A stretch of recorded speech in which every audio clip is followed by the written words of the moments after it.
hakim memang punya kebebasan dalam melakukan pertimbangan, punya kebebasan untuk memutuskan hukuman. Akan tetapi yang pernah saya dengar dari Profesor Filipus Mandiri Hajun, yaitu pakar hukum, beliau mengatakan bahwa pertimbangan hakim itu harus mengandung rasional legis. Wong urip kudu tumindak, cangkruan embongan.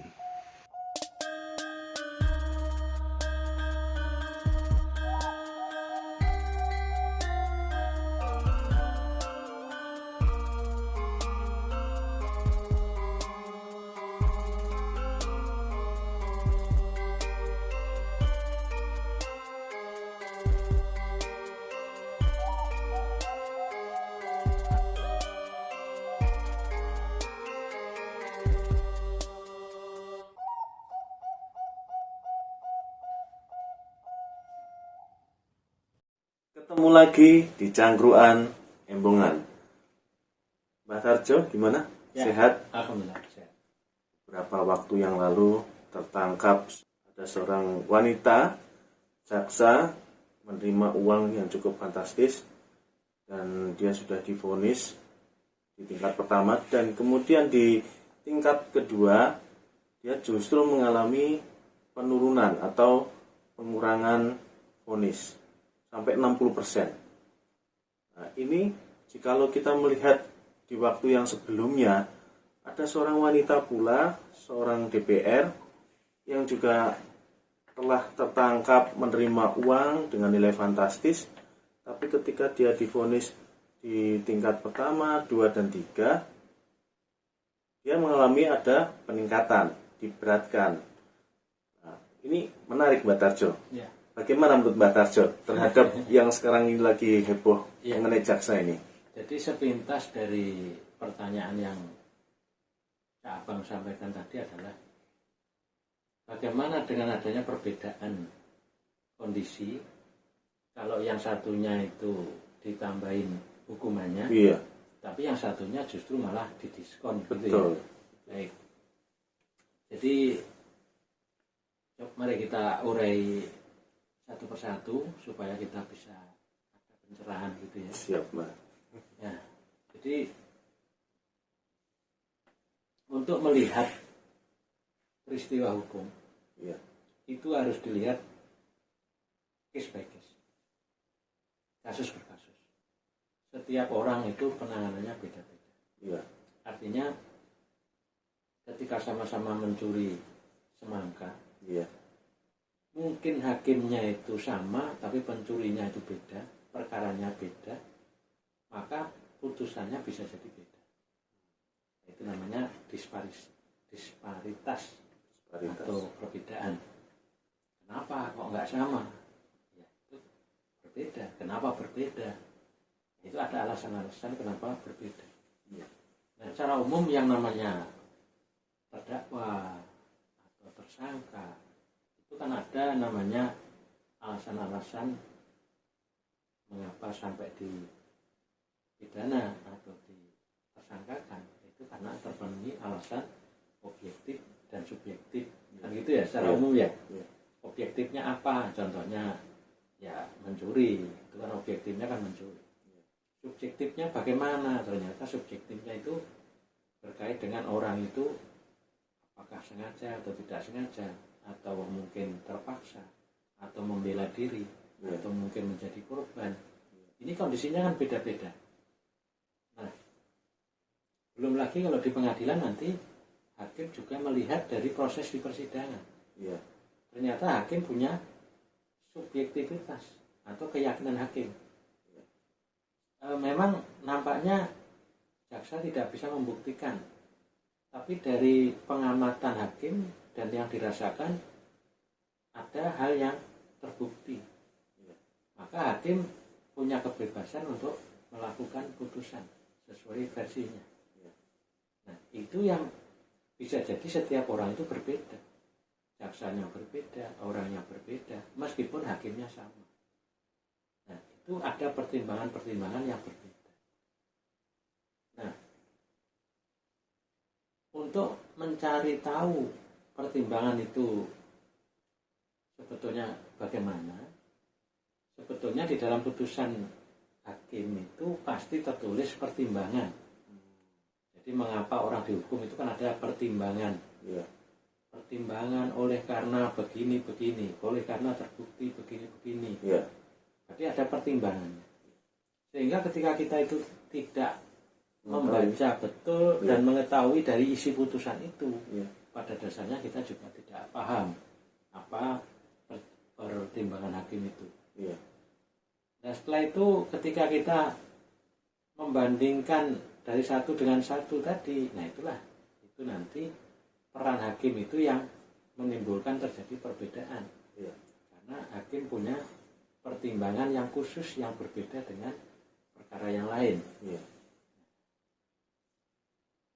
Nah, untuk membaca pertimbangan itu mungkin juga tidak hanya sekedar membaca, tapi mungkin harus dicermati atau dievaluasi apakah pertimbangan itu menurut hukum itu bisa diterima atau tidak. Nah, kalau orang mau tertarik betul-betul ingin mencermati dari isi putusan itu, maka dia harus betul-betul mencermati putusan dan mengkritisi dengan ilmu yang dimiliki, ilmu hukum yang dimiliki.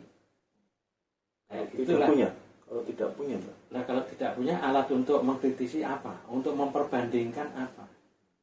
Karena ilmu hukum itu tujuannya kan untuk memperbandingkan dengan praktek di putusan pengadilan itu. Berarti kan harus ada ilmu hukum dan harus ada ahli. Punya ilmu hukum tapi bukan ahlinya. Atau dia ahli tapi bukan ahli ilmu hukum. Wah, ahli filsafat ngomong ilmu hukum, kira-kira bagaimana? Atau sebaliknya, ternyata orang yang nggak punya keahlian, punya tahu hukum tapi bukan ahli hukum. Itu. Nah, kegiatan untuk mengevaluasi putusan hakim ini namanya eksaminasi atau pengujian dari putusan pengadilan. Itu silakan kalau tertarik. Dilakukan oleh pakarnya. Sebetulnya setiap orang itu kan boleh untuk melakukan. Setiap orang. Namun orang lain itu percaya dengan penelitiannya atau tidak, percaya dengan pendapatnya atau tidak, itu kan hak orang-orang juga. Tapi secara umum orang itu akan dipercaya ketika memang ahlinya dan pakarnya. Kan begitu, atau minimal pekerjaannya di situ. Nah, kalau bukan pekerjaannya melakukan itu, bagaimana orang lain bisa percaya? Itu misalkan. Nah, dari eksaminasi itu tentu ini akan dikupas mengenai pertimbangan-pertimbangan itu menurut hukum ini bagaimana, menurut teorinya bagaimana. Nah, hakim memang punya kebebasan dalam melakukan pertimbangan, punya kebebasan untuk memutuskan hukuman. Akan tetapi yang pernah saya dengar dari Profesor Filipus Mandiri Hajon, itu pakar hukum, beliau mengatakan bahwa pertimbangan hakim itu harus mengandung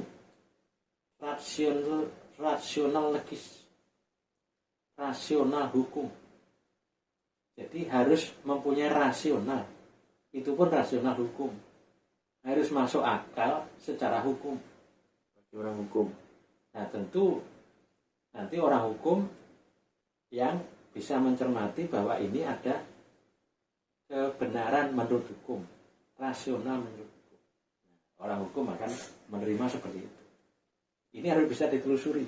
Itu pendapatnya begitu. Harus bisa disandingkan dengan kebenaran hukum. Nah, itu syaratnya. Bagaimana kalau ternyata menurut eksaminasi ini tidak sesuai hukum? Memang ini tidak berpengaruh kepada putusan. Tapi ini akan menjadi pembelajaran di masa mendatang.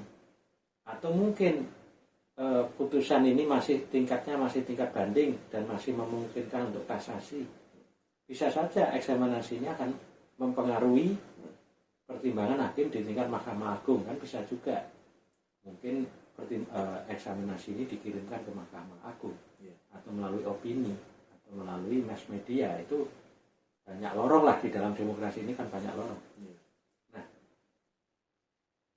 namun yang terpenting adalah hakim ini punya pertimbangan yang dipertanggungjawabkan oleh hakim itu kepada Tuhan. Itu yang harus kita hargai. Dan itu yang disebut keyakinan tadi. Selain pengamatan, selain terbukti di persidangan, tapi ternyata juga ada nurani hakim, ada keyakinan hakim. Nah, keyakinan hakim inilah yang harus kita tempatkan pada kedudukan yang tinggi, bahwa hakim punya kebebasan untuk memutuskan. Karena hakim wakil Tuhan. Nah, karena wakil Tuhan, maka pekerjaan memutus perkara ini akan dipertanggungjawabkan nanti ketika sudah meninggal dunia dan sudah ketemu Tuhan. Nah, apalagi di Indonesia ini kan wajib percaya kepada Tuhan. Kan? Berketuhanan yang Maha Esa. Nah, itu nanti dalam putusan juga berbunyi kan, keadilan berdasarkan ketuhanan yang Maha Esa. Sehingga hakim itu sesuai kepercayaan dan agamanya akan mempertanggungjawabkan pekerjaannya untuk memutus, nanti dipertanggungjawabkan di depan Tuhannya. Ini berat sekali.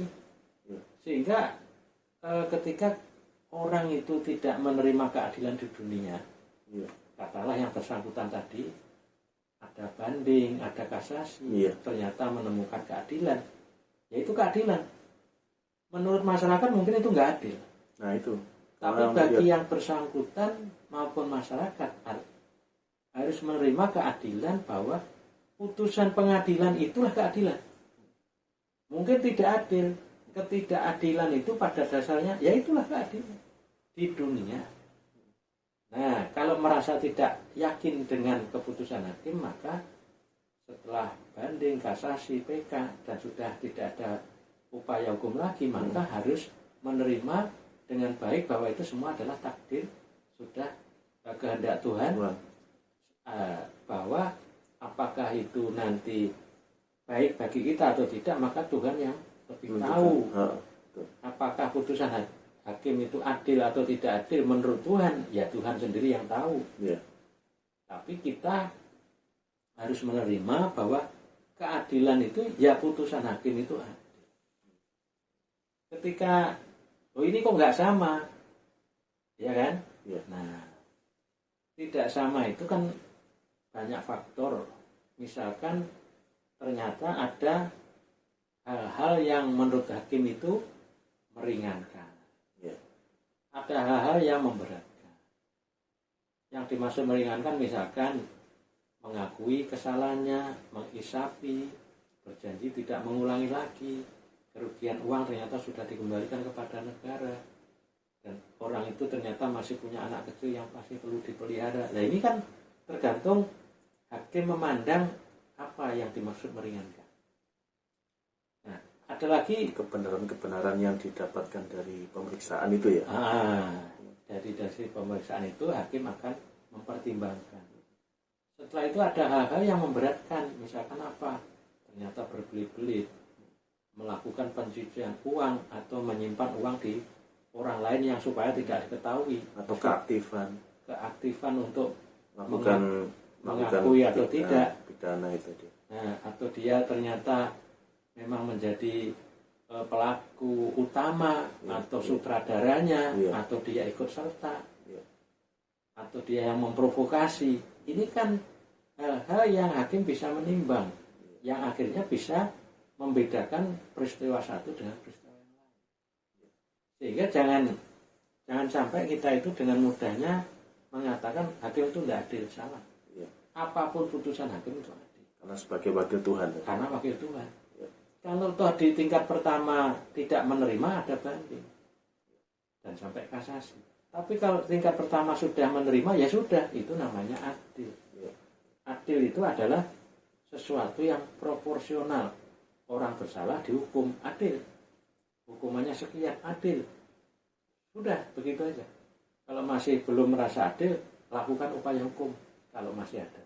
Kalau nggak ada, maka terima itu sebagai takdir. Nanti Allah yang akan menilai, atau Tuhan yang Maha Esa yang akan menilai. Nah, kira-kira begitu caranya. Jadi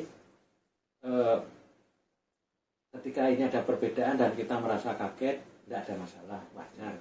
Dan kita melakukan evaluasi, melakukan penelitian bagus supaya kita lebih paham. Ya.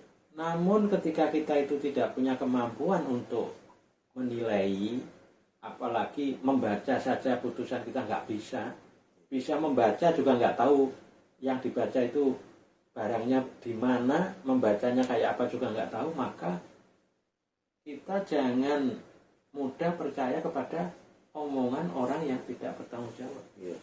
Apalagi hoax, atau apalagi rumor, atau apalagi kita juga ikut menyebarkan hoax dan rumor. Wah, ini jangan lagi.